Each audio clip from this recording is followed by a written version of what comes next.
Vijay Devarakonda of course ఈ మధ్యలో మంచి సినిమాలు చేయట్లేదు, ఓకే సినిమాలు చేస్తున్నాడు, కానీ అతని మీద వస్తున్న ట్రోలింగ్ అంత దరిద్రమైన సినిమాలు అయితే చేస్తలేడు. ఆ తర్వాత విశ్వక్సేన్ కూడా క్రేజ్ వస్తా ఉన్నది అని అనుకునే టైంలో మళ్ళీ అతను ఏంటి బాలకృష్ణతో ఫ్రెండ్ అంటాడు, ఎన్టీఆర్ కి ఫ్యాన్ అంటాడు. గతం లైలా సినిమాతో దొరికిండు, బా ఏం వేసుకున్నారా బైగా. ఒకనొకప్పుడు సుమన్ గారు, హీరో సుమన్ మంచి క్రేజ్ వస్తుండేనంట. అప్పుడు ఇట్లాంటి ఒక స్టంట్లు వేసేసి ఆయనని సమ్ డివిడీల ఇష్యూ అనే దాంట్లో పోలీస్ కేసు పెట్టించేసి కట్ చేసేసిళ్ళు. Hero Rajasekhar angry young man అని చెప్పేసి వేరే లెవెల్లో రైజ్ అవుతుండే, ఆయనను ఇట్లనే కట్ చేసిళ్ళు. తర్వాత ఒక యంగ్ హీరో, ఆ హీరో సూసైడ్ చేసుకొని చనిపోయే పరిస్థితి తీసుకొచ్చిళ్ళు. ఇకపోతే నవ్వేడేస్ ఇంతకుముందు మాట్లాడినట్టు విజయ్ దేవరకొండ, విశ్వక్సేన్. యాక్చువల్ గా నాని కూడా ఇందులో ఉండాల్సింది, కానీ నాని అయితే ఒకసారి ఒక షోకి వెళ్ళి నిన్ను ఫ్యాన్ అని చెప్పి సైకిల్ తీసుకున్నాడు, సేఫ్ సైడ్ లకు వచ్చేసిండు. తర్వాత ఒక ఇష్యూ మీద మాట్లాడడం తోటి ఈ రెండో ఓని ఫ్యాన్ బేస్ కి పాజిటివ్ వచ్చేసిండు. సో అక్కడ సేఫ్ సైడ్ అయిపోయిండు. సో నాని బతికిపోయిండు.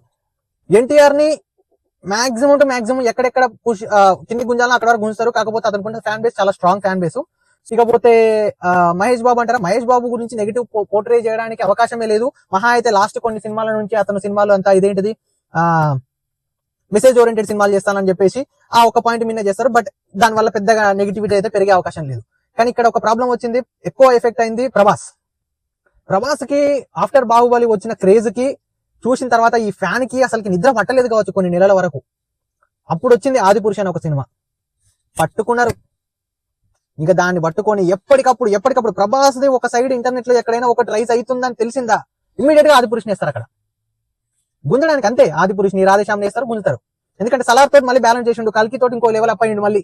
సో ఇవన్నీ అవుతున్నాయి కదా. ఇంతలో ఎక్కడ ఓవరాల్ ఇండస్ట్రీలో ఎక్కడ ఒక విఎఫ్ఎక్స్ సినిమా వచ్చినా ఆదిపురుష్ మీమ్స్ వస్తాయి. ఎవడు చేస్తాడు ఇవన్నీ, ఎందుకు చేస్తారు ఇవన్నీ? అయిపోయిన దాని గురించి మళ్ళీ ఎందుకు వేస్తా ఉంటారు? ఏ హీరోకి లేవా ట్రోల్ చేసే సినిమాలు? ఎట్లా ఇవన్నీ?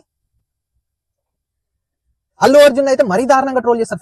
ఫ్యాన్సే కాదంటారు, పిల్ల బచ్చాగాలంటారు. చిన్న పిల్లలు ఉంటేనే అతనికి పాన్ ఇండియా రేంజ్ లా క్రేజ్ వచ్చిందంటారా? వీళ్ళను దాటి ఒకడు ఎదుగుతున్నాడు అని అంటే ఎట్లా గుంజాలి అదే పనికి ఉంటారు, ఎతుకుతా ఉంటారు. ఎక్కడ ఒక చిన్న దొరికిందా దాన్ని తీసి ఒక నెగిటివ్ ప్రాపగండా కోసం వదులుతారు. దాన్ని పట్టుకొని మన చిత్రగుప్త లాంటి మోతబర్లందరూ ఇక ధూమ్ ఏమిరా మీ వల్ల దేశానికి ఉపయోగం. ఇక్కడ హైలైట్ ఏంటిదనంటే, నాకు మోస్ట్ సాటిస్ఫాక్టరీ థింగ్ ఏంటిదనంటే, కర్మ ఈజ్ ఏ బూమరాంగ్. వీళ్ళు ఏదైతే అందరి హీరోల మీద చేసే ప్రయత్నం చేస్తా ఉన్నారో, ఈ కర్మ వాళ్ళని చుట్టుకొని పాపం వాళ్ళ ఎంటైర్ ఫ్యామిలీ మొత్తానికి ఒక చెప్పుకోదగ్గ సినిమానే లేదు. గత కొన్ని సంవత్సరాలుగా ఫ్లాప్స్ తోటే సంకనాక్కుంటూ వస్తా ఉన్నారు. ఫ్లాప్లు, డిజాస్టర్లు, ప్రొడ్యూసర్లు ఆస్తులు అమ్ముకొని తిప్పలు పడతా ఉన్నారు వాళ్ళ వల్ల.